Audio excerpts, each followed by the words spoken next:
The Game Pass rock continues to roll down that mountain. I said it a few days ago. It's picking up steam, and that rock is going to continue to grow, and eventually it's going to become unstoppable. We just got this surprise drop today, this surprise news. NBA 2K24 coming to Game Pass March 11th. This was something that we did not know beforehand. This was not on the list. This is a surprise, and NBA 2K is absolutely huge, an absolutely huge IP, and further shows the value of Game Pass, further shows how unstoppable this is going to be long term. That's it. Now, whether or not you're a hardcore NBA 2K24 fan, whether or not it's something that if you're an NBA 2K guy, if this is the best version or not the best version, that's irrelevant. It's a huge IP, and the incentive has just been thrown out there. Come play this on Game Pass. Will we get future NBA 2K titles? That's the big question. We may. We might.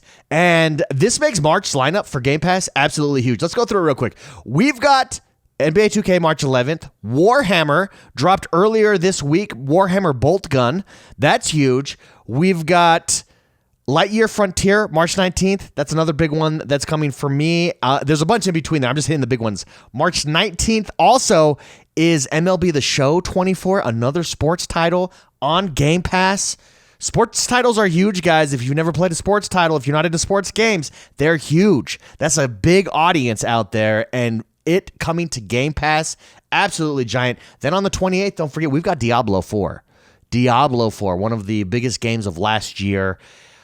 March is huge. This just made it huger. This surprise drop, again, underscores the value of Game Pass. And you can see as Xbox, as Microsoft really gets in the groove here, this ball's just going to keep rolling downhill. It's going to be picking up speed.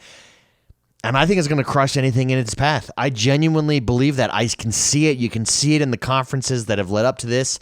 You can see it in the partner preview that we had. You can see it over the past 2 years, just momentum continuing to pick up here. Let's go over some questions here that I wrote down. The first one is about AAA and indie titles. Having these AAA and indie titles on Game Pass in March, and a title like this, how might this affect purchasing decisions of gamers? Will this lead to a shift in how people value game ownership versus access? Yes, absolutely, 100%. Here's the thing. I'm at a point now that I think to myself, should I buy this game or is it coming to Game Pass? I don't know. Having said that, I do find myself when there is a game I really want to buy, because I'm not buying as many games, because I'm not pressured to choose different games, because there's such a huge library on Game Pass. Basically every game that I'm playing right now on Game Pass, when, for instance, a Final Fantasy Online comes out and I want to buy and subscribe to that, I don't even hesitate. I buy it because I have all these other options here. I'm not torn on my decision making. So I think it helps. We know in the past that Phil Spencer and Xbox has said that they actually see more purchases as a result of Game Pass, and that might be an example why. However, I do think the question of ownership versus access is an interesting one. It's a philosophical question more than anything. A lot of people are saying, you're not going to own anything and be happy, and there's a little bit of truth to that. There is a little bit of truth to that, and they mean it in a negative way, and yes, they can be negative, and they mean it in this way of this dystopian view of corporations own you or governments own you. And I think that is a possibility. I mean, I don't disagree that could happen. But I think overall, access is the key. As technology continues to grow, access is the key. Access is going to become more important. It's going to be more about access versus ownership, 100%. Who's offering the best access? We're already there with music. We're already there with media consumption. We're already there with television. And access is going to be the name of the game. And when you've got such a huge jump start, Microsoft is a software company first and foremost.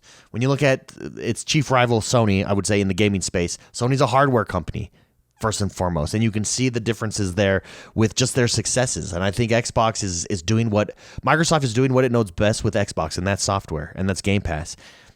And you can see the momentum. It's here. Anyways, NBA 2K24 is absolutely huge. I used to be way into the 2K series back in the day. Haven't played it recently, but now I'm going to jump in. March 11th, baby. Jumping in all over this bad boy. Next question I have for you guys and for us just to discuss here. Actually, I would like to know what you guys think. Ownership versus access. I do think that's actually an interesting discussion. And I think that's a discussion that, again, is philosophical in nature.